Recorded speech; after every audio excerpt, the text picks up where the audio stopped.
Two. Here we go.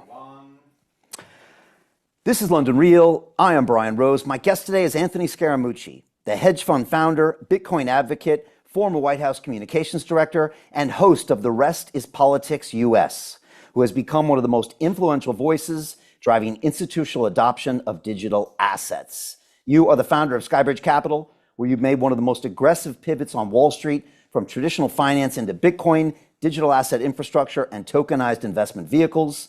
In recent months, you projected Bitcoin accelerating towards 180, 200,000, warned that the US crackdown on crypto is a historic mistake, and that politicians are now scrambling to catch up as digital assets move towards a multi-trillion-dollar global economy.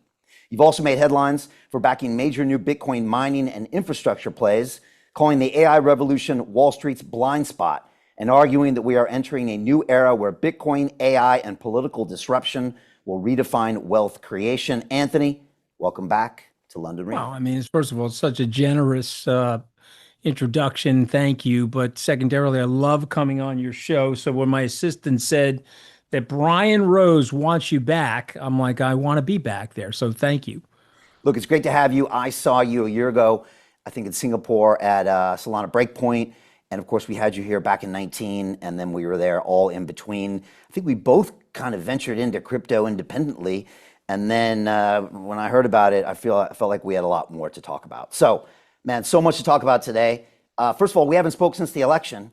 So I wanted to just give you a moment for maybe apologize for backing the Democratic Party and that atrocious candidate. All right. Well, listen. Trump is the president. He's my president. I don't know if you're still a U.S. citizen, but he's your president. And so for me, I want him to do well. Okay. I criticized him because I thought there would be some reckless behavior. I'm not in love with the tariffs. I'm happy to explain why. I'm also happy to explain the economic data associated with our current slowdown that's directly related to them. I am in love with the crypto regulation. I would have chosen him over her objectively, despite my personal angst with Donald Trump. But he's the president. You guys won. I lost. I'm a gentleman. I wished him well. And you did mention that I'm an investor in these crypto miners. Eric and Don and I have a close relationship. I had Eric Trump at my crypto conference in Wyoming in August. I interviewed Eric on stage.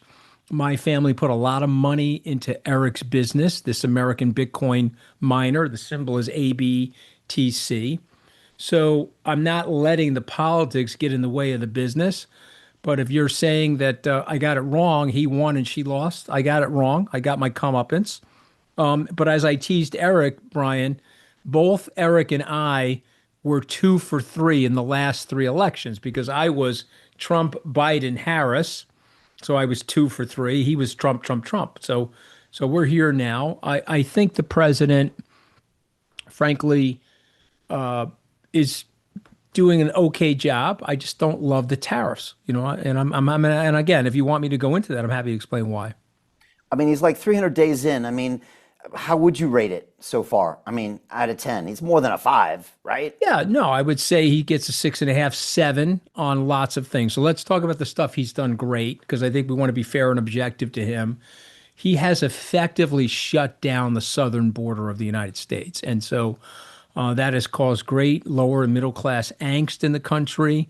It isn't about xenophobia for these people. It's about protecting their jobs and protecting the welfare safety net. And so I'll quote a conservative economist to you, Milton Friedman, who's no longer with us, but he won the Nobel Prize. He once said that you have to protect your border if you live in a welfare state. The United States does have a safety net. We have elements of welfare in our society. So guess what would happen? Free market forces would dictate, Brian, that people would come across the border to participate in the welfare state. And in order to be fair to your citizens, you have to protect the border. And I'll say something I agree with President Trump on. He says he's for legal immigration. He's against illegal immigration.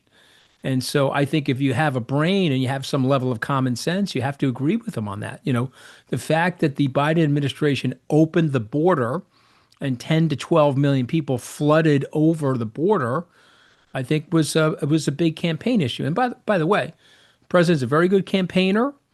He campaigned on one message and one message only, and that was the border. There was other facets to it, but that was the border. So he gets an A plus on that. I think on the general direction of regulation, he gets an A minus on that. I think him and his team understand that we have to propitiously and effectively regulate crypto. We have to provide some slack in the banking system to allow these banks to grow and to protect consumers, but also allow the banks to grow. I think he's done a good job in the energy space in terms of understanding what our energy needs are and how to make sure that we become more energy independent relative to potentially some rogue nation states that may be our adversaries. And I think he's done a good job of knocking on the door of Europe and saying, hey, you've got to up your defense expenditure. You can't be overly reliant on us. Okay, so those are in the A minus B plus category. But when you get to the tariffs, Brian, I don't agree with the tariffs. I'm giving him a C minus on that because the tariffs are being done indiscriminately. He's coming down on April 2nd, like Orange Moses from Mount Evil with the tablet, and he's presenting this tablet that is very hard to understand. And he's operating off of his emotions more than what is practical for the U.S. economy. So if he's upset with Mark Carney, he's going to blast him with higher tariffs. If he gets into a fight with the president of Switzerland, they're stuck for the first 6 months at 39% tariffs. If he doesn't like President Lula, but he likes President Bolsonaro, he sticks 50% tariffs on Brazil. Bessent and his economic team go to him and say, Mr. President, they're making a lot of things in Brazil that we're importing that we don't make here in the United States. All you're doing is raising prices for the American consumer. And I'll just give you flat examples. 50% tariff in Brazil. They're the largest exporter of coffee, Brian, into the United States.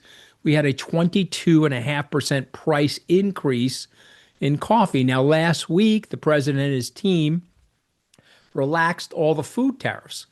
And so they're nonsensical. So we have this emotional thing going on. If you want to tell me that the trading system needs to be right sized, and you want to tell me that we need surgical application of tariffs to protect U.S. workers or U.S. markets, yes, I'm all for that. I get that. Robert Lighthizer, the former U.S. trade representative, in his book, No Trade is Free, does a very good explanation of why we have to have some tariffs and some light protectionism. But I don't think we need to have this emotional thing going on. So that's how I would grade the president. If you want to talk about Ukraine and stuff, he gets an A plus on getting the hostages out of Gaza. A plus on that. Deserves credit for that. I think the Ukraine thing, I think, is an incomplete. I give him credit for trying to end the war. I certainly want Europe and the freedoms that you enjoy in the UK and freedoms that are being enjoyed in Western Europe to be protected. I don't want European nations to fall back behind the Iron Curtain. I certainly don't want that. So we'll have to see how this peace deal manifests itself in the Ukraine. I'm sorry, go ahead. I mean, and I understand what you mean. They seem quite whimsical and emotional, his application of those tariffs, but that also does make it an effective political bargaining tool. And he's able to enforce his will, correctly or incorrectly, on different countries, and that can create peace. Of course, he argues that it has, in, say, example, the Pakistan, India, and it makes people think twice before they deal with him, and that probably empowers and a lot of soft power to America. Do you agree with that? Okay, and so I do agree with that, but like every decision, it comes with cost. Yeah. And so if you said to me, could the president inflict that sort of carrot stick mentality with allies and adversaries to get what the United States needs or wants? Yes, but could it also have a potential deleterious impact on the U.S. economy? I would just say, let's measure that practically. Let's hit the intersection of using that successfully for diplomatic reasons without overly impairing the U.S. economy. And by the way, while we're talking about this, the Supreme Court is in decision-making mode on whether or not these tariffs are legal if they're inside of the ambit of the president's authority. Now, he did lose that case in the district court. He lost that case in the appellate court. He's got the Supreme Court on his side in terms of there being six conservatives and only three liberals.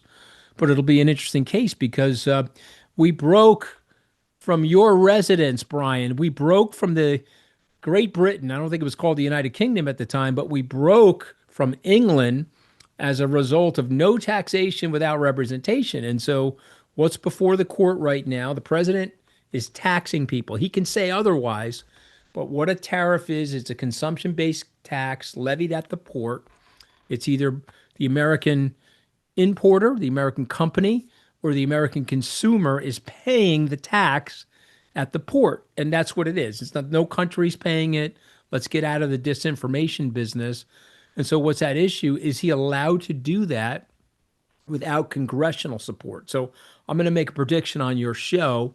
I think the Supreme Court is going to split the baby on that. I think the Supreme Court is going to say the president thought he had the authority, and we're going to submit to you that he has that authority up until this date, but he now has to go back to the Congress. I don't think the court is going to say, hey, you taxed Brian and Anthony, give them the money back. I don't think they're going to say that. I think they're going to say, okay, listen, he has authority. He's at the end of the goal line of his authority. And so if he wants to continue these tariffs, he's got to go back to the Congress and get their approval. And It would be a loss, basically. It would lose them a lot of power if that happened. It would lose him a lot of power on a going forward basis, but I don't think they're going to embarrass him by causing $1 trillion rebate of these taxes. But I could be wrong on that. But I just, having gone to law school, taken constitutional law, and read the briefs. I've read both briefs now. The Solicitor General that is opposing the case on behalf of the president, representing the president, and I read the brief from the guys that are accusing them of overstepping their powers. They have the more compelling brief. So we'll have to see what happens. Again, you're making a very good point. He's using this as a device. He's using it as a cudgel, and he's using it as a carrot. And, he's going to make the case that he's been effective with this.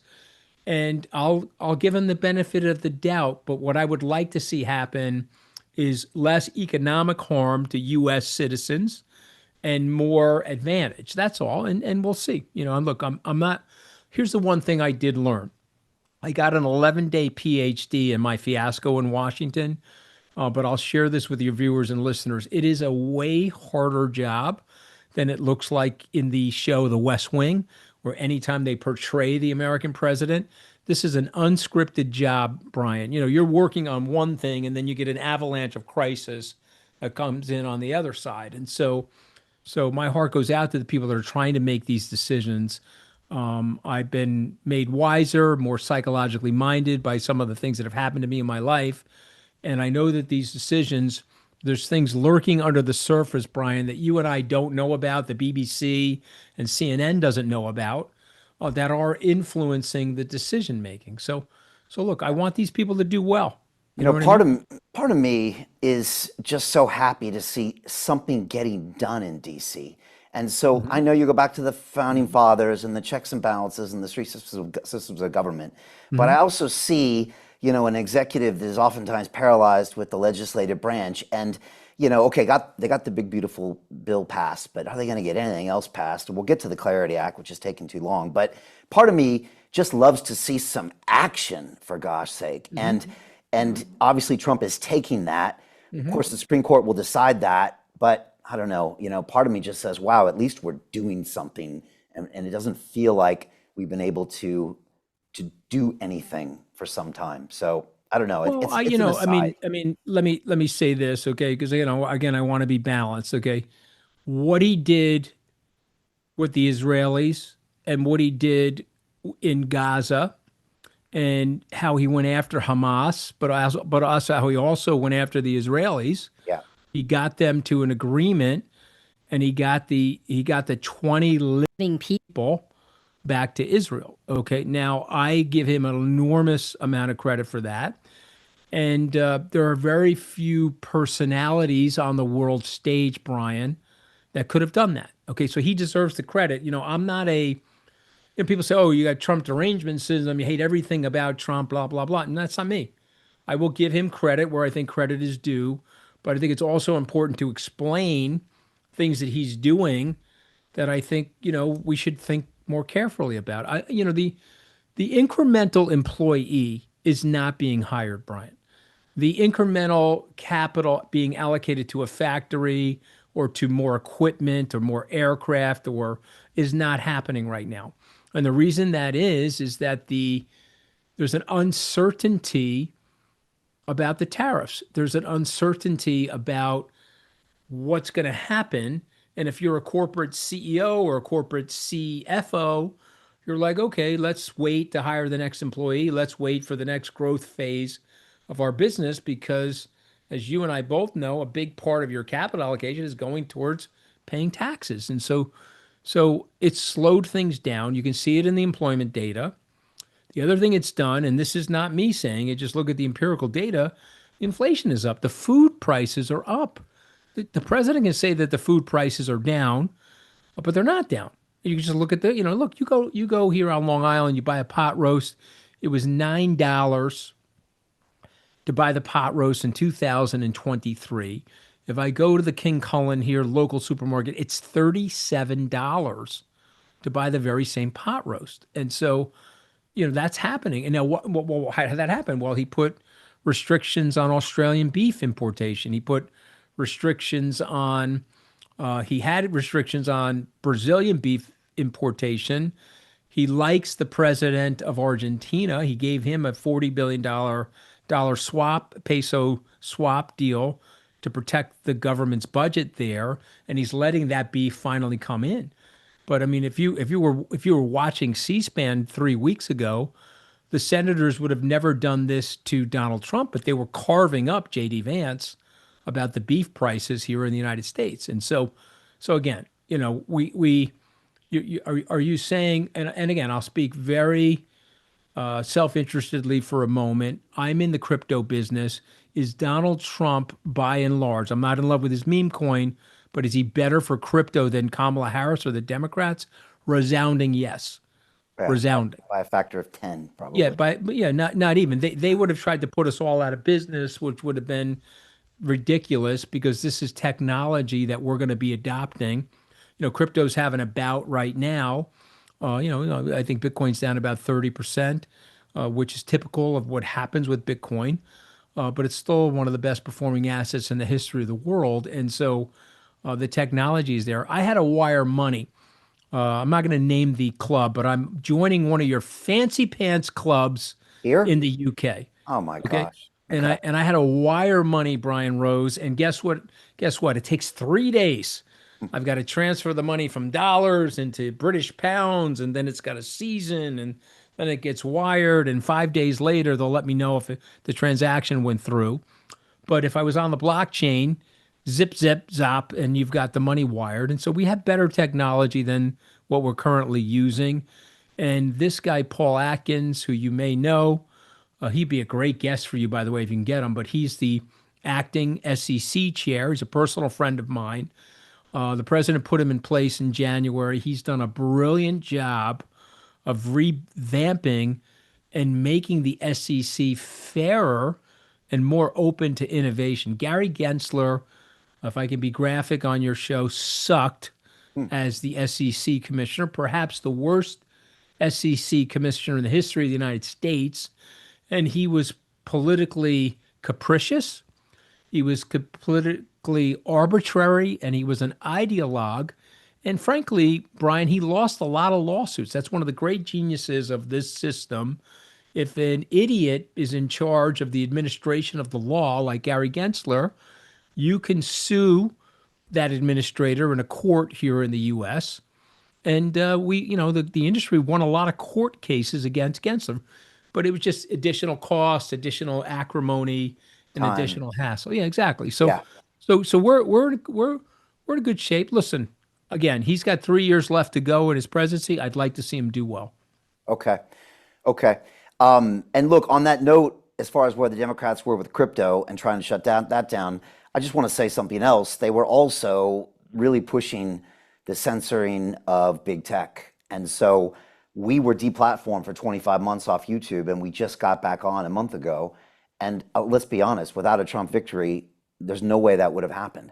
And so for me, it's not just like, oh, I think this candidate would be better. I mean, for me, it was everything I ever created, what I believe was my fundamental human right, and none of that would have happened without that new president, and Yeah. also his lawsuit against YouTube and pushing those people. So I don't know. There was a lot at But stake. you are saying something else that has me worried. Okay, so first of all, I'm sorry that that happened to you, and I'm glad it's been restored, and I'm glad that Elon Musk has tried to create a broader ideological platform at X. But it does beg the question: do these tech companies have too much power? Okay, because the irony, Brian, you're old enough, I'm old enough to remember the breakup of AT&T. Yeah, Remember, we had this monolithic phone company. yeah, Judge Harold Green broke them up in 1984. And the irony is they were sitting on tremendous amounts of technology and they had tremendous amounts of power. When they got broken up, that technology came out of Bell Laboratory. And the great irony is these Mag 7 tech companies were created directly from that technology. So in other words, if we didn't break up AT&T, those companies wouldn't live. But now they're trying to sit on technology and they're trying to suppress potential competitors. And YouTube is as close to a media monopoly oh yeah. as you could have. And they'll suggest otherwise. But Oh, if you're oh, going to be on the internet and you're going to be broadcasting on the internet, if you're not on YouTube, forget about it. And so yeah. it just begs the question, do these companies have too much power? Yeah, I mean, like Michael Saylor constantly says, these are all monopolies and it's impossible to compete with them. They are clearly monopolies, but also, it was Washington, D.C. telling them to censor me and everybody else as well. Oh, no, of So, course. Well, of course. Well, okay, let's state the obvious for your listeners and viewers. There is a connection between Washington and the monopoly. And if the monopoly wants to keep its monopoly, they're going to listen to the people in Washington, right? So if the yes, Democrats are saying censor Brian Rose, you're going to censor him. If Trump says, what the hell are you doing? Bring Brian Rose back, they're going to bring him back. But here's the thing I would say to you, I don't like that. I want Brian Rose to be in a post partisan era. I want Brian Rose or Anthony Scaramucci or Elon Musk to be in a post regulatory era where your voice can and should be heard. And even if I disagree with your voice, and by the way, there are lefties out there that I wholly disagree with. I don't want them silenced, Brian. I want to be able to debate them in the international free marketplace of ideas. I think our ideas are better. Let's debate them. yeah. No, it's a great point, and they have way too much power. And look, I'm the first one to admit that when I wasn't on YouTube, I might as well have been in a hole in the ground somewhere. And that's what they Hmm. used to do back in Argentina, and that's what the Hmm. mob used to do out in Vegas. And I might as well be there because I was erased. And Well so, yeah, said. it's a great point you make, Well, Scaramucci, and well, it's welcome something that back. has to be addressed. Thank you. It's been wild. It was 25 months, and when it came back about 5 weeks ago, it was like a time capsule. I was like, there's a picture of me and my son in a social post, and he was 2 years younger, and all my videos and movies were just popping back. It was crazy. So it's nice to be back. It's nice to be streaming live on these platforms with Well, what I you. love about you is that you get an obituary written about you every couple of years. Okay, this is why I have a lot of identification with you.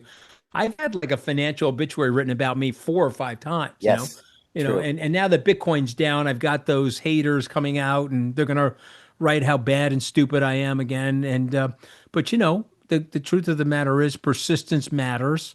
You have a lot of young people that listen to your podcast. And so this is a message for the young people. Stay in the game. Yeah. Think like a Brian Rose or Anthony Scaria. Stay in the game. Don't let people detract you from mission. That's basically the big message. Yeah, well put. And again, you're super inspiring, Anthony. You've come back from some serious lows and you bounce right back. And I guess it's the attitude that you have just to keep going. We got taken off YouTube. I was just like, let's just pretend we're still up there, is what I kind of told my team. And we kept broadcasting twice a week. Our viewership probably went down by 95%, but I just pretended like everybody was watching. And we just kept going, and it actually worked out. So there you go. Couple more questions about Trump, and then we'll move on because this is about Scaramucci.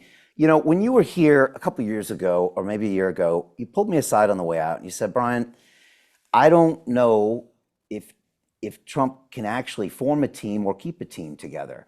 And your comments made a lot of sense to me because in the past, not just you, but people were staying with him for 30 days and 40 days and 50 days.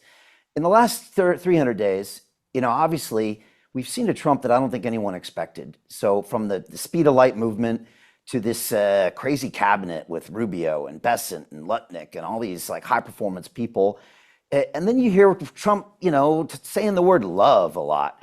And I'm just curious, do you just see the maturation and evolution and maybe just the getting older as a man a factor with him and maybe see a different guy than you knew? Or are you like Brian, he's still the same guy, he just looks a little different? I'm curious because you Oh, actually know him well. People it's a don't really know good. about Mooch that you campaigned for him.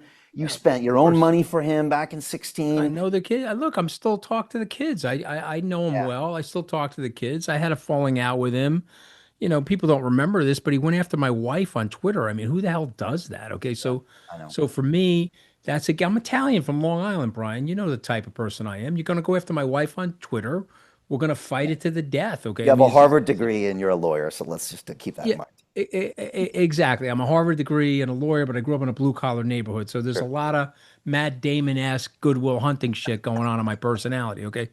So what I'm saying to you is he's doing something now that I admire. Okay. He was probably nervous in the beginning of his presidency. And I'm taking you back to 2017. I witnessed it. And by the way, who wouldn't be? You're now the president of the United States. And so he was a little intimidated by the job. He probably had too many people in the team that were too establishment oriented for him. Yeah. And so he switched up his team for Trump too. Having said that, I think he's also slower to fire people. Caroline Levitt said recently that the president doesn't want to fire people on the whims of newspaper reports or mistakes that could be made. Hegseth, as an example, that Signal WhatsApp kerfuffle Yeah. would have fired him for sure in the first term. And I think the president's looking at it like, I don't want to give scalps to the liberals and let's keep the team together. And I think that that's admirable. I give him again. I'm going to give him credit for that. Do I like some of the things that Hegseth is doing? I don't. I don't think we should be calling the Department of War. I don't think we should be. I don't. It makes us look bad. It's like a insecurity. We should be looking at ourselves as the strongest military, the strongest defense capability in the world. The United States has historically not started wars. We did start one damning war, the Iraqi war, which I regret. And I think most people now have decided that was a horrific decision. But when I was growing up in the country, you were growing up in the country, we were told by our social studies teachers, we don't start the wars. We're there to defend democracy. We're there to defend freedom. So I like the words Department of Defense more than Department of War. I don't think we need to call ourselves that. And so we're going to disagree. And I could take you down the list of things culturally that I think matter. Words matter in the society, Brian. You know that. Yes. I know that. Okay. And, words matter for the culture at London Real. They matter for the culture at Skybridge. They matter for the culture of how the government's going to be run. True. Maybe he's just projecting power and then getting peace on the back of it. But your point is made, and I appreciate it. What do you make of these Epstein files and the fact that now I guess they're coming public with some caveats and the witch hunt aspect of it and all that? I'm just curious. Um, listen, it's a horrific thing. Okay, when you go through the victims' testimonies and when you go through the actual cases and the Ghislaine Maxwell conviction, and you go through the earlier conviction in, you know, 2008 of Jeff Epstein, and then the subsequent accusations and the imprisonment of Jeff Epstein. This is an absolutely horrific thing. Is it Donald Trump himself implicated? I think it's very fair to say, and it's inside of the facts of the story, that he had a relationship with Jeff Epstein. Many of these billionaire socialites in the 80s and 90s did. So you have to acknowledge that. Did Trump trip over the line into nefarious behavior? I think there's absolutely no smoking gun on that. And so to accuse him of that, I think is a bridge too far. But unless you're telling me there is that information that's going to come out, and I predict that there won't be, that I don't see this harming the president. I think I said this on my own podcast. I think the president has been off his game on the Epstein thing. And just hear me out for a second, because he was on his back foot trying to contain the information. Now, maybe that was to protect some of his donors. Maybe that was to protect some of the people that he's close to. I don't know, but it wasn't protecting him. His best move was the move that he pulled on Sunday. And I said this 10 days prior. I said, if the president, knowing him the way I know him, if he was on his game, he would tell the Congress, release the goddamn Epstein files. Because then he could go to his people and say, I'm not in the file. I just said to release it. You see what I mean? So I think him holding it back makes people think, well, if he's holding it back, he must be hiding something. So we'll have to see how it unfolds. But you asked me a straight up question, I'll give you a straight up answer. I do not think that this is going to be super harmful to the president. I do think, however, though, and people should be aware of this, that he's going to lame duck in 12 months. And so we can send out Trump 2028 hats. We can send out 4 more year hats. Steve Bannon can come on your show or other shows and say that he's going to be the president in 2028. He will not be the president in 2028. So Bannon's wrong. Bannon's wrong. Okay. Bannon's wrong about a lot of things. I think he's like the fucking worst person I've ever met. I would love to have a show where it was you, me, and Bannon on the show together. Okay. He won't, of course, do that because he knows I know him and so I know all of his moves. Okay. You know him from back in the day, back in 17. Oh, I know him back in the day, and I know his moves, and I know his whole white national supremacy nonsense. And by the way, I also know the president's pissed at him. Because remember, I still talk to a lot of MAGA people, and the president doesn't like the undue attention that Bannon is putting on himself by saying all this nonsense. Now, Trump likes to do 3 things, Brian. Don't ever forget this about Trump. He wants your attention. That's numero uno. He wants to make a little bit of money for himself, okay? And he wants to troll and trigger his haters. Those are the 3 things that Trump likes to do. So, yes, telling people Trump 28 and putting the hat in front of Hakeem Jeffries or Chuck Schumer, it's A+ trolling, okay? But he's not running in 2028. And so what ends up happening, he's going to start to lame duck. Ted Cruz today, as I am speaking to you here in New York, is floating the possibility of running for president in 2028. And he said that. He did. Really? He did. And there's going to be some jockeying now as these people prepare for the 2028 elections and the potential candidates there. And that's why you said you saw kind of the Marjorie Taylor Greene effect, and everyone's trying to figure out what their voice is going to be in a post-Trump. 100%. They're breaking from Trump. They're going to break. But by the way, that is exactly what's happened in the modern era, going back to Herbert Hoover. Right. You get into the lame duck position, and then people say, well, this is how I'm differentiating myself. I want to be president. Brian, a lot of politicians. There are people waking up in Washington right now, looking in the mirror, getting themselves dressed, and they see the 48th president. Okay, they do. It could be a dog. It could be an elected dog catcher, or it could be a senior senator. But they look in the mirror and say, "I'm going to be the 48th president." So Trump's not. Even though Vance probably has a over 50% chance if you went to Polymarket right now. I think Vance has a 50% chance, but I'm going to stipulate to you that Vance will not be the guy because he's too close to Trump. And what Trump has a tendency to do, he's a Shakespearean figure. He has a tendency to eat his young. If you go through that was the old Trump, Mooch. Okay, well, let's see. I got Vance like in the movie Fargo, where his ass is going into the wood chipper, and he's going to get chopped up by Trump. And by the way, and Rubio. If you don't believe me, call Mike Pence. Ask Mike Pence how his political career is going, having been Trump's first vice president. Now he brought that on. He brought that on himself. All right, well, you're saying that Trump is going to treat Vance differently, and I'm telling you, Trump is Shakespearean. He doesn't like younger people replacing him. But if you told me that Don Trump Jr. was replacing him, he would be okay with that. Eric Trump, he would be okay with. I don't think he's okay with Vance, and I think he's going to.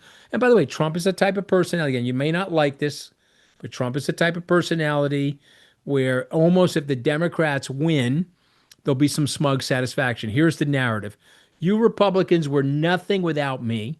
I jumped in and I galvanized you, won two presidencies. And now that I'm gone, you're nothing without me again. And so he's a lot like that, my brother. Or maybe he's older and wiser and more practical. All right, Let's that's see. your narrative. I'm in the leopard doesn't change their spots very much narrative, but let's see what happens. Hopefully you'll invite me back. Maybe you'll be able to call me on my bullshit if I'm wrong. Yeah, let's go. Vance Rubio, come on for the big win. What was I going to ask you? Today in Washington, Trump is meeting with your mayor of New York Yep. City, My mayor, Mamdani. yeah, my mayor. What Can you what imagine? do you make of Mamdani in general? I don't know what you can and So, can't say. And then so what do you make of the meeting?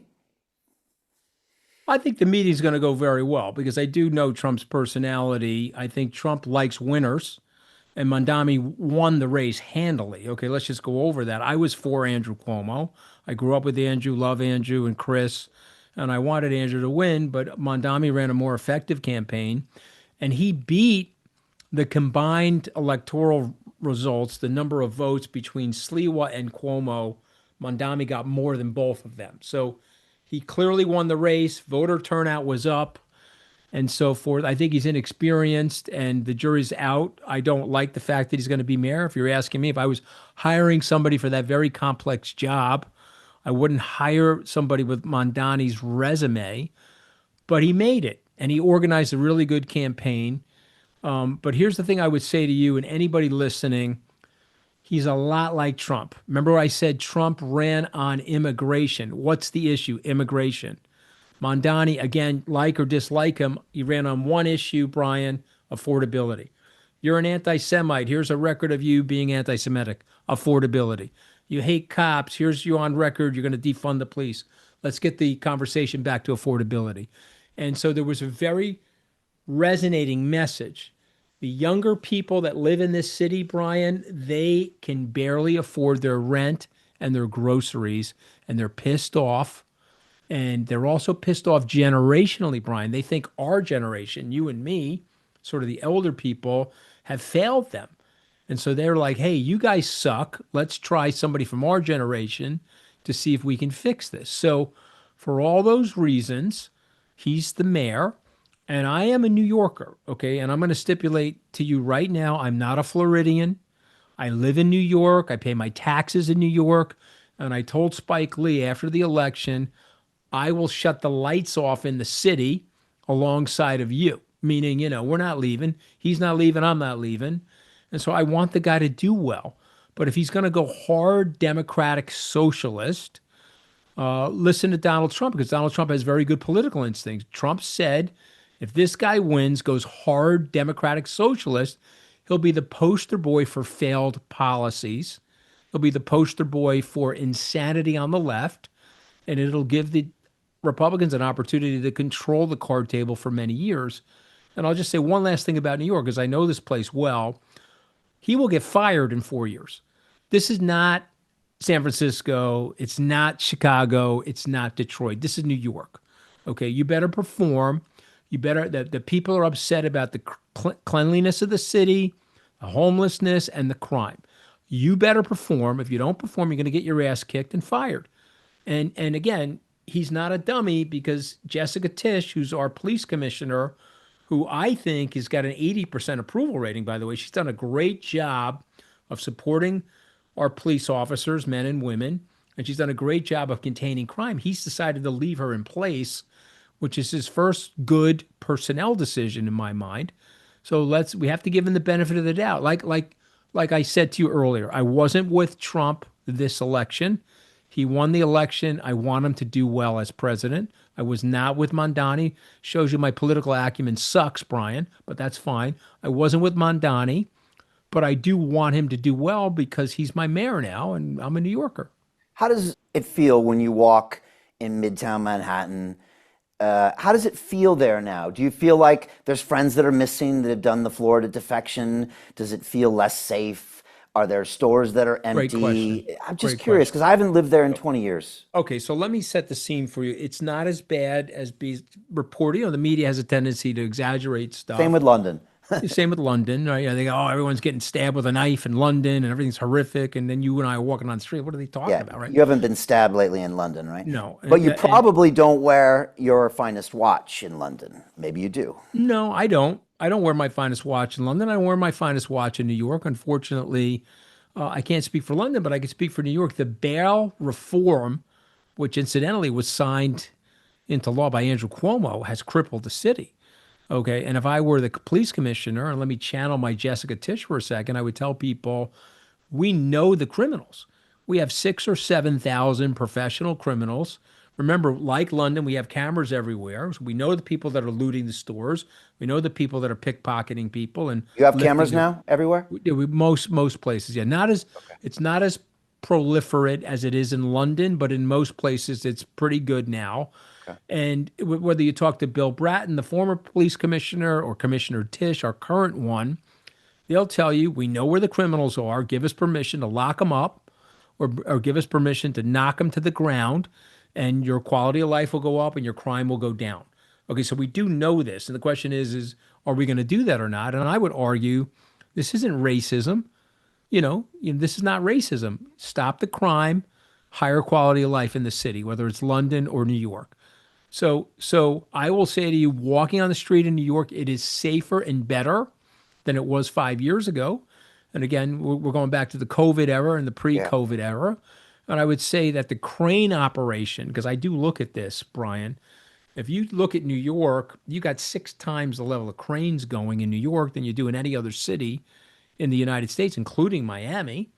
Okay, but you mentioned Florida, so let's go over those statistics. I think these are relevant. And if I were an advisor to Mondani, I would say be careful because you've had 600,000 people leave the city in the last 3 years. And those 600,000 people, guess what? The rich are the most mobile, Brian, Yeah. and they are leaving. A lot of those people went to Dallas. Some of those people went to Tennessee. Most of those people went to Florida. Why? And Why? Taxes, safety. taxes, safety, cleanliness, Okay. politics, policy, Okay. all of those different reasons, and frustration with New York, frustration with the goods. And remember, taxes are a price for goods and services from your government. And if you're going to tax me and not deliver the goods and services, there's a disconnect. And at some point, people will leave until you get the arbitrage tightened between what you're charging and what you're delivering. And so 600 people leaving is a big blow. I'll give you the stats worth considering. The top 1% of the New York City residents, in terms of their income, pay 48% of the taxes, Brian. And so you got to be very careful. Mayor-elect, please be careful. If you're going to have free groceries, free bus rides, you're going to exorbitantly tax these people, and then you're going to allow people to prey on them in their homes and break into their stores and have no recompense and no deterrence, they're going to leave. They're going to pick up and leave, and they're going to build their businesses and their families elsewhere. And so I don't want that to happen. And so hopefully he gets it. There is I'd say it's a low probability. I don't know what it is in the poly market, but there is a probability. This is a cunning young kid. He could have campaigned hard left. If he goes to a moderate position, he may end up being the mayor for 2 terms. Yeah. He Yeah. won't be the mayor for 2 terms if he says, I'm a communist and I want to disavow private property and I want to see if I can push JP Morgan out of the city because I hate bankers. He's not going to make it. Yeah. No, I agree. It looks like he wants to survive, and that could be great for everybody, right? Right. And Let's it's see. interesting when you're describing this microcosm of New York City. I'm having flashbacks to what's happening in the UK. You got this Labour government that is now trying to raise the taxes on the wealthy, and when they go to count up the receipts, they realize that there's no more money because all the wealthy left. Except now for us, it's happening countrywide, but maybe mostly London city statewide. Are they going to reverse that, or they're sticking with that? Because that was a politically motivated, that was an envy move. I, That was, we're envious of these people, so let's throw them out of the country and self-harm ourselves. For some reason, the UK believes in self-harm. So I don't know why they're doing that, but go ahead. Yeah, there's a lot of psychology there. We can go into it for a whole episode. Look, I know they got pushback from the city for that, but I don't see that reversing anytime soon. And again, the Labor Party is here for 4 more years, whether it's the same prime minister or not. They were going to do a couple other things tax-wise that they have backed off on, but the whole, all the foreign nationals that were here have pretty much bolted from Milan, Dubai, and other places. So we'll just see how further they ride this. Like I said, they seem to be getting some feedback, and I think they're not raising the upper tax rate in this budget and a few other things. But let's see. But it's still going the wrong way. And look, I spent a lot of time in Dubai. I know you've been going to Abu Dhabi for much longer than I've been going there. Hmm. But when you're in a place like Dubai that is kind of on the come up, and you come back and you look at Europe, which is on the downslope, and I don't see it reverse anytime soon. It is, it's kind of depressing, and I think the city and the country feel it. I don't know if you feel it when you come here, but it's something it's definitely real. It's hard for me to assess. I love London. It's my, I remember, I think I told you this. I went to school in London Yeah, as a young kid. I yeah, was at the London School of Economics in the mid 80s. It's harder for me to assess than you.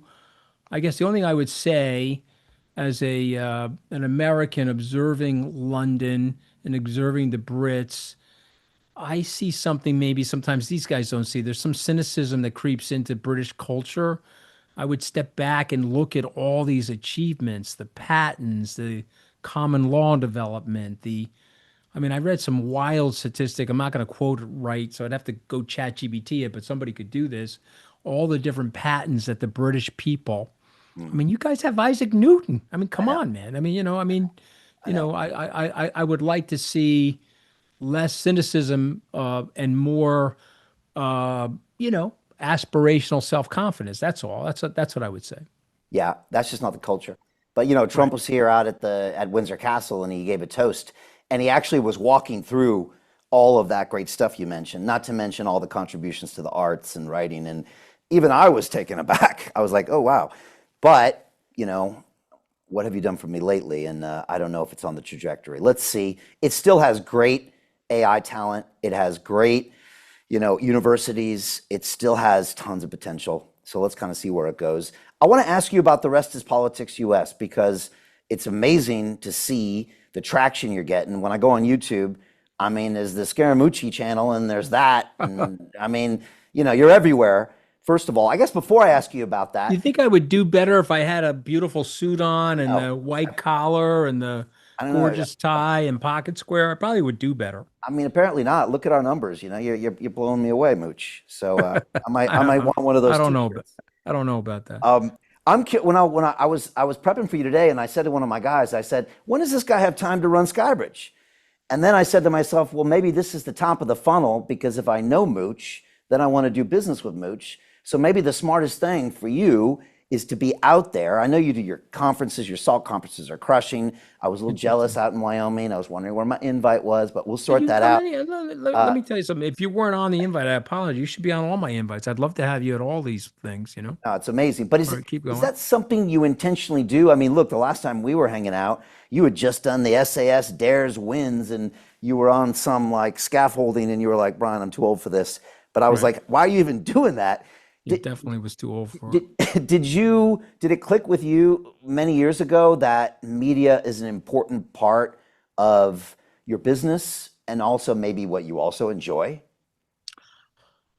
Yeah, listen, so you're cheaper than my therapist, so let's go into it. If Yeah, you said to me when I was 22, what did I want to do with my life? I wanted to drive to Hollywood, get a headshot, and be in the entertainment business. really?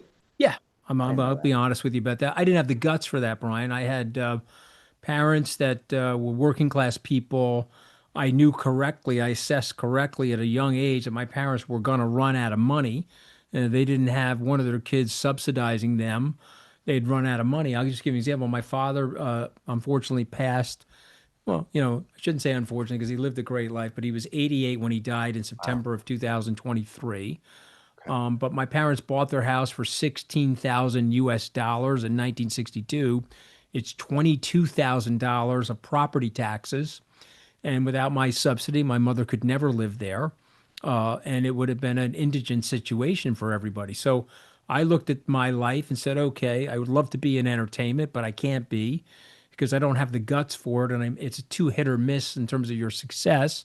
So I'm going to go to Wall Street. Why am I going to Wall Street? It's what Willie Sutton said about the banks, Brian. Why are you robbing banks, Willie? Well, that's where the money is. Okay. So I went to Wall Street. And I figured, if I was just halfway decent in Wall Street, I would make some money. But you're now fast forwarding. If I've been offered some of these reality shows that I think are fun, particularly the Special Forces one I wanted to try, they kicked the living shit out of me. They scared the shit out of me, but it was a lot of fun to do it. But the podcasting and the more public persona, I'm about to turn 62 in January.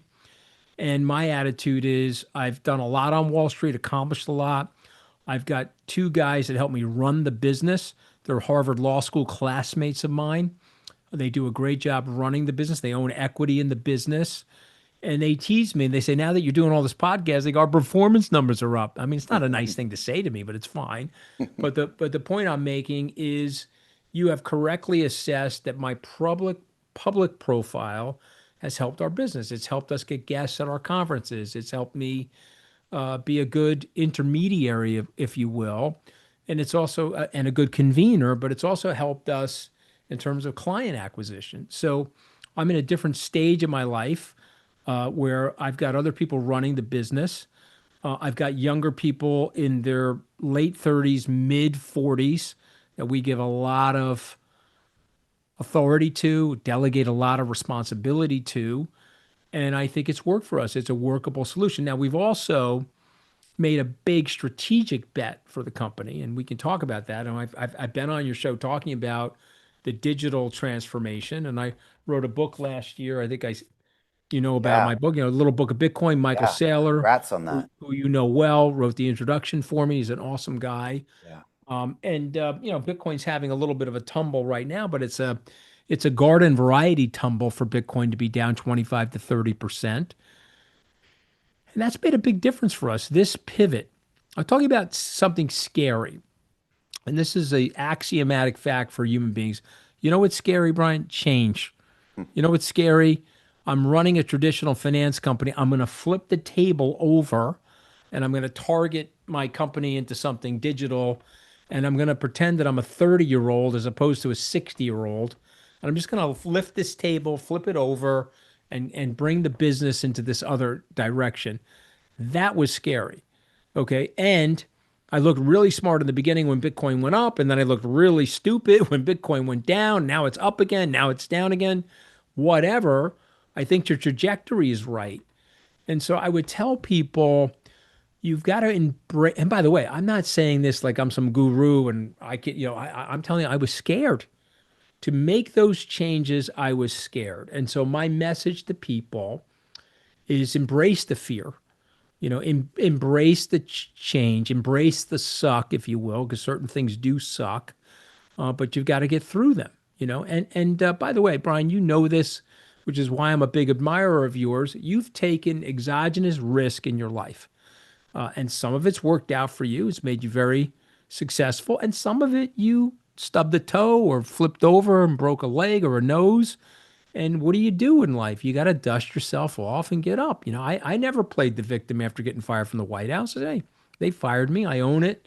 Made a mistake. I never played the victim when our, reporters would get in my face. Bitcoin's down 40%. You suck. Yes, Bitcoin is down 40%, and I look like I suck right now. Could you come back and see me in 2 years? I'm not going to. I think it's a very big message for your young people. Don't be the scarecrow in the Wizard of Oz blaming others and pointing the fingers in different directions. Don't play the victim. Be accountable. Own your stuff and embrace when things are going wrong. Because if you can do that, you can adapt, you can change, and you can have the strength and courage to be an innovator and to be an entrepreneur. Those are the messages. And I put those messages out regularly on Instagram or regularly on Twitter or wherever I'm allowed to, YouTube. I haven't been shadow banned on YouTube yet. I've got a couple 100,000 subscribers there, and I tell people what I think, and listen to me. Another thing I really like about you, you're intellectually curious and you like sharing in other people's successes. That's another big lesson for people. Drop the envy, be the first call for your friends. I want to be, if you hit a home run or you get elected mayor or whatever your aspirations are, I want to be one of the guys you pick up the phone and call. So, I'll send you a bottle of champagne and celebrate it with you. Be that person. Don't be the griper. Yeah, it's great advice, Mooch. Great advice. And yeah, look, I think I learned 10 years ago on the show, I think somebody that came through who basically taught me to start engineering risk into my life. And so now when I look ahead at 12 months, I'm like, I got to do something that scares the living daylights out of me. And now I'm so used to it that I find out that it's true. If you do that, you win more. Of course, you're going to take some hits, but you're going to net win a lot more. But also, I just enjoy my life a lot more when I'm playing it like that. So yeah, that's what we've been able to do. Yes to I agree everything you said, but you're also going to attract the right type of people to hang out with, Brian. Remember, I tell my kids you're the weighted average of the five people you're closest to. When you act like Brian Rose, you're going to attract like-minded people. It's going to make your life happier. Yeah, well said, well said. And we got to talk about crypto. We've had this interesting pullback that no one ever sees coming, but of course, no one ever sees the pullback coming. Right, Just when exactly. you think it's going to end this year, God, I'm having terrible flashbacks to 21 because I still remember 21. I still remember the 69K all-time high. It was going to 100 grand by Christmas. Everybody was 100% certain. Lambos for everybody. And of course, when everyone's 100% certain, we know what the markets do, the opposite. And Hmm. now that I look at the last few weeks, it feels like the exact same setup. What do you tell people that don't understand why? Of course, the why isn't very important in Bitcoin, is it? But what do you tell people when they look at this and they panic? We're down to 85, 82K this morning. Well, I mean, again, I tell people do your homework and either believe the fundamentals if you have the right thing or not, and that volatility is your friend. This is a brand new asset and volatility is your friend. And so if you look at this right now, uh, everything you just said is true. The expectation was Bitcoin was going to close the year at 150.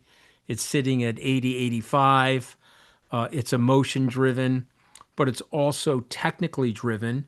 And so if you've got a lot of people loaded for bear and the consensus is it's going up and they're levered, and then you get hit, and this is exogenous hits. And again, not blaming the president, but I'm just going to go back to October 10th. He's in a fight over the fentanyl. He's in a fight with the Chinese over the rare earth deals. 2 weeks later, he's got it resolved after he meets with them in Asia. But he goes out, he puts out a threatening tweet, and it dislocates the market and it causes a cascade of margin calls. And so I can point to October 10th, because you mentioned 21, and I'll go to 22 in the FTX debacle. Yeah. It takes, as my friend Tom Lee has said, when you get hit like you did on October 10th, it takes 6 to 8 weeks for the market to adjust and for all the selling to cascade through the market as people are getting margin called and try to settle their situations. And so I look at something as a 37-year veteran on Wall Street. I look at the fear and greed index. And I can tell you when people are greedy, and this index goes from 0 to 100, Brian. So if you're at 100, that's extreme fear, lots of FOMO, lots of euphoria, market's going to collapse. Okay, when you're at 7, Yeah. literally that's where we are right now. You're at 7, you're pretty much at the bottom. Everyone is extremely fearful. Uh, this guy, the gold bug, what's his last name? His first Schiff. name is Peter. Peter Schiff. We had him back on we had him on the show back in '07, by the way. It's crazy. I love this guy because he's been dead wrong about Bitcoin for 20 years, but he's got the drum going right now. And Yeah. so what ends up happening is you go through a bear market, the bears come out, the haters come out, praying for the demise of Skybridge or me or whatever, and they're beating the drum. But the extreme fear indicates a long-term buying opportunity. So I will stipulate Bitcoin 17 years old. I think it's continuing to be adopted. There's over 250 million wallets in use. I see it as a store of value. It's imperfect, but if you're betting against Bitcoin, I think you're going to lose long term. You want to bet short term, sure, but you know this and I know this. If you're out of the market for the 10 best days of a stock or for the 10 best days in a year of Bitcoin, you've missed most of the return. So you either have to make a decision that this is a long-term asset of yours or not. But one thing that is happening in Bitcoin that I do like, and that is aggressive OG selling. Okay, so people that owned tens of thousands of Bitcoins that they bought them in 2010, 8, 2009 are selling, and billions of dollars have been triggered over the last couple of months into this year. And I like that because that's Why? now why do I like that? Yeah. Because it's Supply? a supply. Yes, it's a recirculation. You want, if you really want a decentralized asset, this would be like an IPO. Jeff Bezos starts Amazon. He owns the majority of the shares. Now he's offering out some of those shares. He's the OG of Amazon, but he's liquidating some of his shares to create a greater population of shareholders.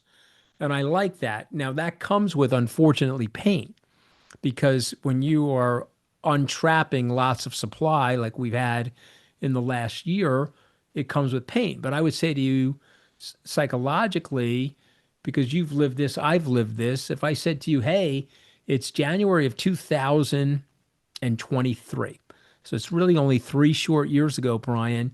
Bitcoin was at 16,000. Um, Okay. And I said to you in January 23, if I came into your office, I said, Brian, let me tell you the good news. Will you think this is good news? I'll ask you the question. Brian, I can see the future. November of 2025, Bitcoin's going to be 84,000, up from 16. Are you a happy camper? yes. Okay. But Brian, Bitcoin went to 126,000. It's now down to 84,000. Are you a happy camper? And the answer is, oh, no, you're not, because of the psychology of it. Yeah. So I've just asked people to take a deep breath. Maybe Brian, I'll be lucky enough. Brian will invite me back on the show. It'll be 2027. Bitcoin will be 150, 180. And if you stayed in there, you were patient and you won. And by the way, if I'm wrong, I will admit it. I will admit that I'm wrong. But I don't see that happening. I see this as a long-term asset. Is Saylor going to be right that it's worth $13 million? I'm not in that camp. And Michael and I have thought about this Yeah. in election. I see it as a digital store of value.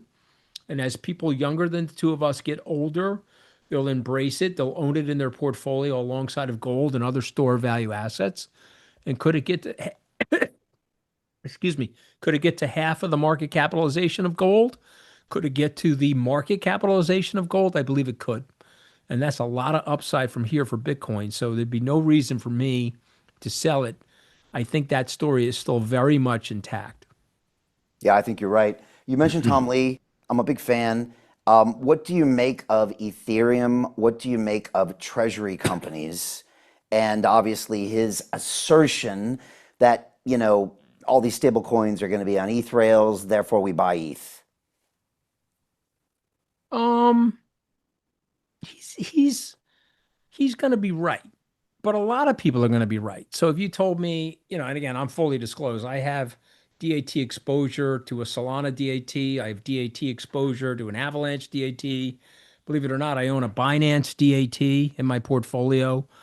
And I'm a big fan of Bitmine and I'm a big fan of Tom Lee. And so he's going to be right, but a lot of people will be right. I think there will be 5 or 6 layer ones that survive and do well. I think the DAT thing got a little foamy 3 or 4 months ago, and now it's come back down to earth. But is there a thesis for somebody to run a digital asset treasury? And in Tom's case, his team using the yield or the staking yield off of Ethereum to buy accretive assets and to use the potential mechanisms of financial engineering between the mixture of stock and debt and equity in the portfolio of the DAT to create shareholder value for people. I think that premise is still there. And so I'm a believer. Well, Anthony, Bitmine has lost 50% of its value. Well, unfortunately, you're in crypto. So if you think that you're going to get into crypto, and for some reason, because you're special, you're going to get into crypto, and crypto from this day forward is going to go straight up. I'm just being honest with you. It doesn't happen. It won't happen. You have to ride the cycle. Now, you and I are probably 3 or 4 bear cycles into our crypto investing experience. So this isn't hitting us as badly as it's hitting some other people. But I think Tom is going to be right. I think the structural problem that we were faced with on October 10th is now abating. I think there'll be a lot of people that will have exited. But I think that this long-term story is still intact. I'm going to leave you with this thought. It's a very important historical thought. If you were my age, you know this. In March of 2000, the Nasdaq crashed, Brian. We went through an excruciatingly painful crash. I was A there. company, a I was in company New by York. exactly a company by the name of Amazon.com went down 90%. Ooh. And there were people in my genre. I was 36 years old at the time, and there were people in my genre that said, "I am swearing off forever technology stocks, and I'm never going to buy them again. Look at what happened to us." And Brian, that was the biggest mistake that you could have made. The ensuing 25 years, those tech stocks have been the most powerful story and have arguably been the best investment thesis of economic history for the United States. And so what happens is new things, they come with uncertainty and they come with a volatility wave until they are fully adopted. Hmm. And that's my message, sir. And I just tell people, hang tight, you know. You're giving me flashbacks. So I was in New York City in March of 2000. I had accepted a job as the CFO of a company called LuxuryFinder.com that had raised $15 million from all the big wigs out in Long Island. It was run by Jimmy Finkelstein, who used to run the New York Law Journal. I remember Jimmy Finkelstein. Yep. Wasserstein had just bought him out, and he Yep. I needed remember something that. to do. And Yep. his high society wife, Pam, I forgot her name, they caught up together, and he's like, "I'm going to sell a jet on the internet."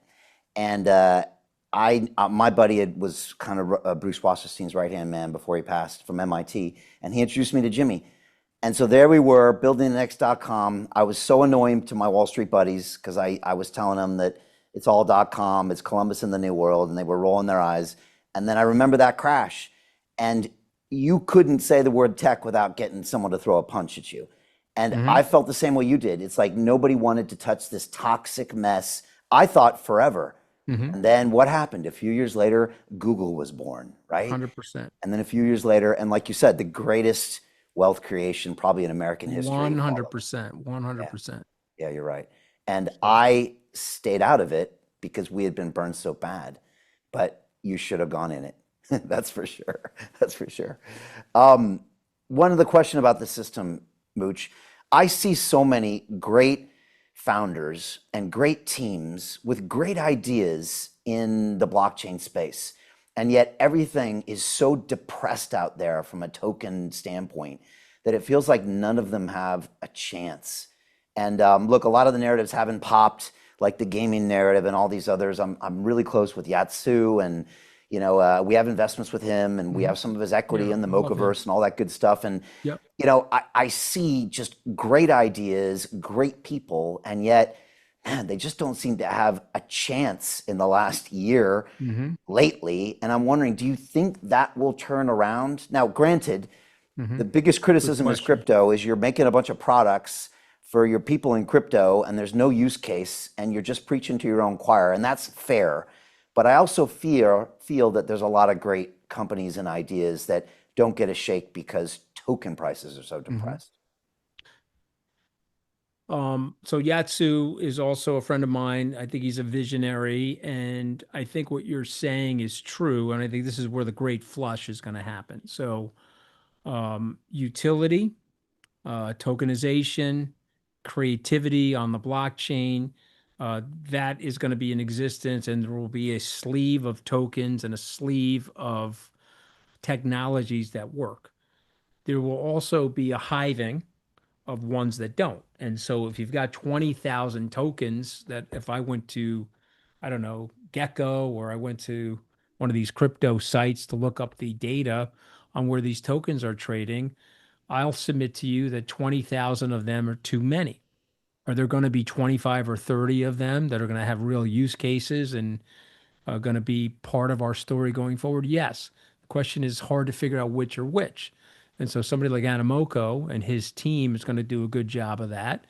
And we'll be sitting here 5 years from now. There'll be two or three things plucked from his portfolio that are working beautifully. And it'll have made a great, it would have been a great story to hold the investment. It's hard to see right now because we've had a washout in the altcoin market. And that washout in the altcoin market is going to persist for a while. And Bitcoin's dominance is quite high. And so I'm not worried about it. I'm not afraid of it, but that's what's happening. And so I can't tell you who the winners are. But if you said to me, if I had money with Yatsu at Animoco, is he going to have a few of those winners based on his vantage point, his skill set, his international understanding of things? I think the answer to that is yes. Debuting on the Nasdaq very Yeah, soon, exactly. apparently. Exactly. Um, what did you like about American Bitcoin? Just real briefly before we wrap up. Yeah. I had heard something that he might have been getting some of the cheapest power in the world with like West Texas Natural Gas, but maybe I heard that wrong. I think I heard Eric talk at Yeah, Toronto no, Eric is Consensus. right about that. No, they Okay. cut a great deal where they're getting very cheap power to fuel these Bitcoin miners. I think one of the big problems right now is that the price of Bitcoin is below the cost to mine Bitcoin right now. So there'll be a difficulty adjustment and there'll be things that happen that allow for that to be reset. That's the beauty of Bitcoin, by the way. Right. But it's a pretty simple story. I just got done with making the DAT case to you, Brian. And now, if I told you I could add a miner that can produce the Bitcoin at a wholesale rate, if I could get the wholesale production of Bitcoin and add it to the DAT, is that like sort of a little bit more of an exponential story? I think the answer is yes. Is that a very good, competent management team? I think the answer is yes. And let's talk about Eric Trump for a second. I've known Eric for 15 years. Incidentally, him and I have the same birthday, like you and my son have the same birthday. Eric and I always tease Eric. I say, please thank your father for making our birthday famous. We're both born on the 6th of January. But Eric is a very smart guy, and he's very much so up to speed on the crypto space. And so, again, you can like Eric or dislike him. You can like his father or dislike him, but I'm an objective person, analyze the business. Is Eric helping that business in terms of opening doors for them and preaching the good story of Bitcoin? He is. Is the management team underneath Eric that's working on this sophisticated, great financial engineers and really understand what they're doing in terms of power acquisition and mining? They are. And so the combination of those two things, my son AJ, who's a Stanford Business School graduate, we took hold of that and we secured a lot of money for their financing, and frankly, we put a lot of our family's money into the financing. And I took Eric with me to the Bitcoin conference, and I interviewed him. I think people were shocked, by the way. They're like, "What the hell is Scaramucci doing with a Trump?" Well, you know what we're doing? There's a red team and there's a blue team, Brian, but there's also an orange team known as Bitcoin. I'm not talking about Trump's hair or his spray tan. I'm talking about Bitcoin. And so I think we got to be bipartisan on that. And so we're both on the orange party. We tease each other. But look, man, we're both New York. By the way, we're New Yorkers. Okay. Mm. Trump and I are fighting like New Yorkers. How do New Yorkers fight? We fight. No, that's what we do. Okay. It doesn't mean we have no, Trump, I mean, it is what it is, Brian. What are you going to do? You lived here in New York. You know what it's like. Yeah, I do. And yeah, I've been impressed. I've watched Eric speak a lot and have been very impressed. And it sounds like their dad put him through the ringer when they were kids and, made him work on those building sites and made him listen to the Polish marble guys and do whatever they said. And again, he went through hell, most subpoenaed man, I think, in the world during that whole thing. And, comes out still with a smile. And so, yeah, and good for you, man. I'm so happy to hear that. And I'm so glad that you can be on stage with him and just keep everything moving forward. Yeah, What's next for the Mooch? What happens over the next few years? Obviously, We didn't really get into it, but the show, The Rest is Politics US, it's huge. It's huge here as well, the UK version. It was great to see you there. Again, I see the clips, I see the numbers. It's amazing. What's next for you? More of the same, more salts, more crypto, more Skybridge? So the answer to that question is all three of those things. More salt, more crypto, more Skybridge, I hope. I mean, I got, first of all, I got to stay above ground like you. And then the secondary thing is I've been blown away at the success of the podcast. Katty Kay, I think you may know, she's the British journalist that lives in DC. She works for the BBC, also works on Morning Joe, which is now at MS Now. She's a brilliant journalist. She's a great foil, counterfoil to me. And I think we have a fun podcast that we try to keep it real, try to keep it objective, but also provide insight. And I'm critical of the president when I think he deserves to be criticized, and vice versa. And it's weird because some people really like that, Brian, and some people don't. Megyn Kelly, she's for the president, even if she has to say that you're not a pedophile if you're with a 16-year-old, which I can't figure that out. Flip side of it is you got Rachel Maddow. She's against the president. He could cure cancer and she would demolish him. But if you're asking me, is there space for some objectivity in the political process and some analysis and also a deep dive into the personalities? Because I've lived it, as you pointed out, I was with the president for almost a year on the campaign plane, and I know almost all the personalities that are around him. I think it provides for a fun story and it provides for a fun narrative. And so if you go to The Rest is Politics US on podcast locations like Spotify or Apple, and you dial into it, I think you'll be entertained. Also, I know how to take the piss out of myself. That expression you guys like to use in the UK. I don't see myself that seriously. So I think it also makes for some entertainment that way too. All right, so more of that, more on the Anthony Scaramucci YouTube channel. Yeah, but Salt is twice a year, or does it? it's three times a Three. year now. We're going to do one in Bermuda in May. Obviously, love to have you. We're going to do one in August in Wyoming. We're planning on potentially doing one in London next November. I'd love to, of course, have you there. Maybe you even do your podcast from there. But here's what I would say to you, though. I'm writing a book right now, and it's not a polemic on Trump or anything like that. It is literally just an observation of what happened over the last 30 years in American society in terms of policy missteps and how we got a very large group of people, particularly middle and lower income people, disenfranchised with the establishment. How did that happen? What led to the rise of Trump? What led to the rise of populism in the UK? There's some elements of it are globalization, some elements of it are bad policy missteps, Brian. And I've written a 320-page book that I submitted to Penguin Random House 2 weeks ago, by the way. It's going to get published in September of next year.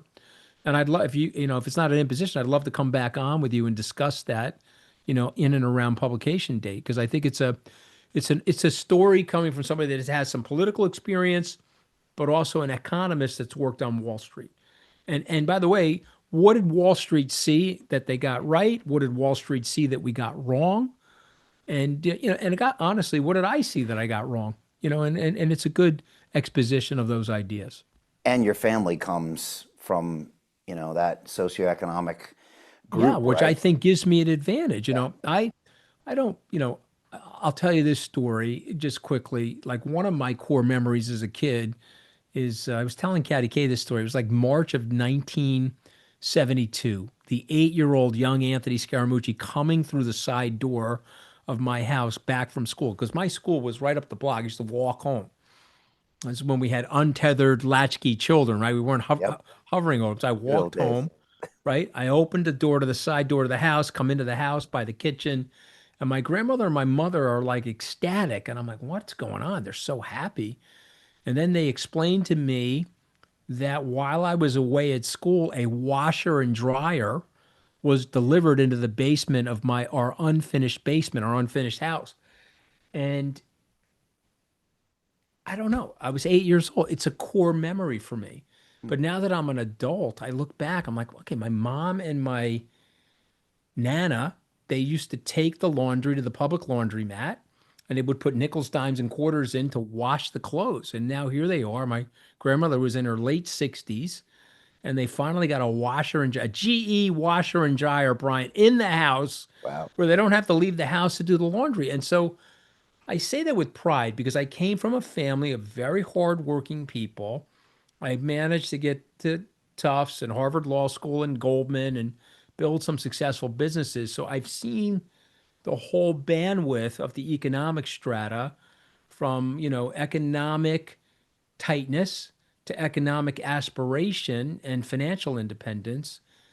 And I think it's given me a perspective. I think it's given me a perspective to look at people with some psychological mindedness and some empathy for the rich and poor.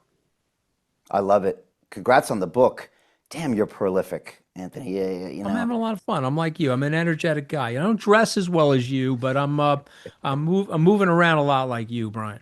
And we share the same tailor, by the way, which I Yes. guess I shouldn't have been surprised, but I've never met anyone in the world that actually shares my tailor, and the mooch is one of it. You can't tell. And that's coincidental, by the way. You didn't refer me to him, although the way you're dressed, I would ask for the referral, actually. Yeah, it's a great story about the washing machine. Funny enough, it's not the same thing, but I remember when we got our first microwave. And what did we do? We actually melted a cube of ice in a glass. Of course. Of all the things to do with a microwave, Right. we melted the ice. Right. Of Now, course you did that. Of course we did, right? Exactly. Right. Yes, let's have you back on for the book. I recommend everyone go and download The Rest is Politics US. It's amazing. You're getting crazy numbers. And I know numbers, and I watch your YouTube numbers. They're crazy, and I'm sure the downloads are even more.